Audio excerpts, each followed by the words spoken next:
Pengen belajar coding? Atau pengen mulai karir sebagai programmer? Atau pengen masuk ke jurusan PPLG? Tapi bingung mau mulai belajar dari mana? Nah, kamu mengklik video yang tepat. Pepatah bilang tak kenal maka tak sayang. Oleh karena itu, kenalkan namaku Farel Setiawan, seorang pelajar di jurusan pemrograman perangkat lunak dan game.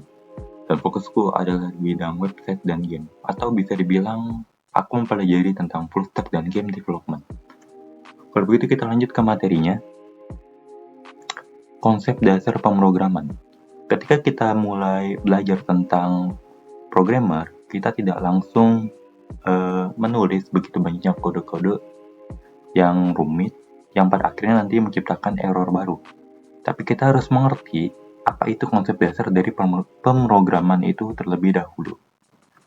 Nah, sama halnya seperti membangun rumah, hal pertama yang kita bangun adalah fondasi. Fondasi yang kuat akan membangun rumah yang bagus. Begitupun dengan pemrograman.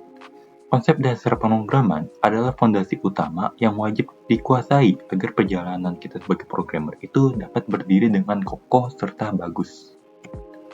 Nah, apa aja sih yang menjadi konsep dasar pemrograman itu? Ada beberapa bagian yang menjadi konsep dasar dari pemrograman yang nantinya akan aku bahas di video terpisah secara lebih detail. Nah, tapi akan dibahas secara singkat saja di video ini. Yang pertama itu ada algoritma, yaitu serangkaian langkah logis dalam menyelesaikan suatu masalah. Misalnya, kita beli ayam, lalu ayamnya kita masak, lalu ayamnya kita makan. Nah, setiap langkah ini harus dijalankan secara berurutan. Tidak boleh longkah satu atau tidak boleh ada yang tidak lengkap. Nah, selanjutnya itu ada variabel. Variabel adalah tempat kita menamai atau menyimpan suatu data layaknya sebuah wadah. Contohnya, variabel nama isinya adalah coding-L. Nah, selanjutnya ada struktur kontrol, yaitu suatu cara mengontrol alur pada sebuah program. Biasanya kita menggunakan if-else atau loop. Untuk if-else dan loop, kalian akan lebih mengerti video penjelasannya nanti. Tapi untuk gambarannya, mengenai if-else, semisal jika cuaca sedang hujan, maka bawa payung. Jika tidak usah bawa payung. Nah, kalau loop, selama cuaca ini sedang hujan, tolong payungnya dibuka. Jika tidak, maka tutup payungnya.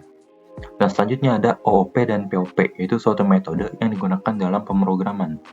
OOP itu adalah Object Oriented Programming, dan POP adalah Procedural Oriented Programming. Nah, dalam membuat sebuah project, penting untuk menentukan metode apa yang akan kita gunakan dalam membuat project tersebut. Nah, yang terakhir itu ada error, yaitu kesalahan yang terjadi ketika program tidak berjalan sesuai dengan rencana. Biasanya terjadi karena error pada kode yang kita tulis, atau ketika kita sudah memahami semua tentang konsep dasar pemrograman ini, langkah selanjutnya adalah kita menentukan jalur karir apa yang akan kita pilih dalam dunia programmer.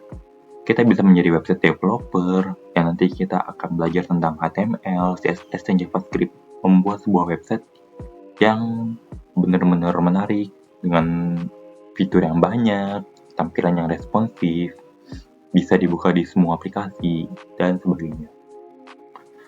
Nah, misalnya website developer itu, kalau kita buka Chrome, kita biasanya buka website seperti Google, atau LinkedIn, atau bisa juga Brandly, Ruang Guru, dan sebagainya. Nah, selanjutnya ada mobile developer.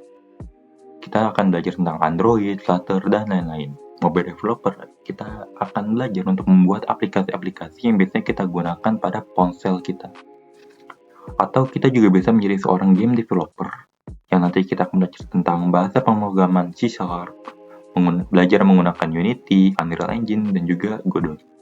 Kalau game, pasti udah pada tahu lah ya, contoh-contohnya game seperti PUBG Mobile, Free Fire, atau bisa juga Mobile Legends.